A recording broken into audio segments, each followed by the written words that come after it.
છે। અને બીજું સાહેબ તમે આની અંદર મને સ્લેબ આપ્યા છે, આ તમે સ્લેબ આપ્યા છે બરાબર છે। આ સ્લેબ જે છે એ હું 100 યુનિટ વાપરું તો મારે 25 રૂપિયા ભરવાના, ઉદાહરણ તરીકે। હું 101 થી 150 યુનિટ વાપરું તો મારે 35 રૂપિયા ભરવાના પર યુનિટના, એ પછી 100 પછી બરાબર છે। પછી હું 150 થી 200 યુનિટ વાપરું તો મારે 35 ના 40 ભરવાના, બરાબર છે। આવો તમારો આ સ્લેબ યુનિટ છે, બરાબર છે। આ જે છે એ તમે અમારી યારે કાયદેસર ચીટિંગ કરો છો। તમે 2 મહિને બિલ બનાવો છો, કાયદેસર 1 મહિને બિલ બનાવવાનું છે। 1 મહિને મારો 100 યુનિટ નો વપરાશ થાય, 2 મહિને મારો 250 યુનિટ નો વપરાશ થાય, એટલે મારા યુનિટ વધ્યા, યુનિટ નો જથ્થો વધ્યો, એટલે હું જે 25 રૂપિયા વાળા સ્લેબમાં હતો ત્યાંથી ડાયરેક્ટ 45 રૂપિયા વાળા સ્લેબમાં જતો રહ્યો। નહીં, એવું કઈ નથી, એવું જ થાય ને। 2 મહિને ને 1 મહિને બિલ બને તો યુનિટ નો ટોટલ જે છે જથ્થો, એ લોકો છે ને એ લોકો એ રીતના કરે છે કે 2 મહિના હોય પણ એ કન્સિડર 1 મહિના પ્રમાણે કરીને ના એવું ક્યાંય કરતા કે નથી। તો તમે દર મહિને બિલ શું કામ નથી બનાવતા?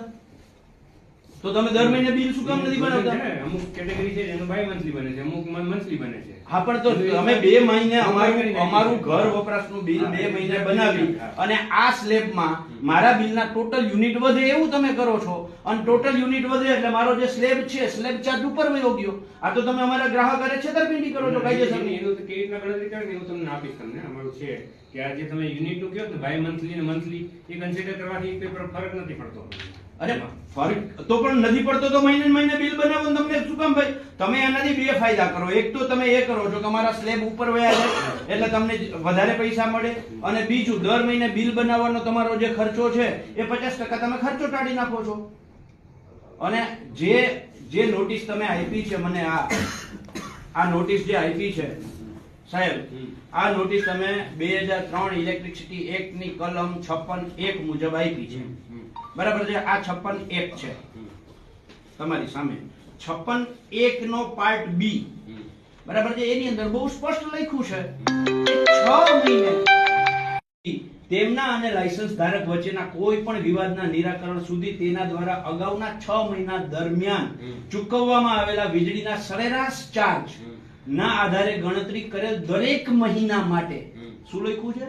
દરેક મહિના, દરેક 2 મહિના માટે નહીં, દરેક મહિના માટે તેમના પાસેથી બાકી રહેલ વીજળી ચાર્જ જે ઓછું હોય તે, બરાબર છે।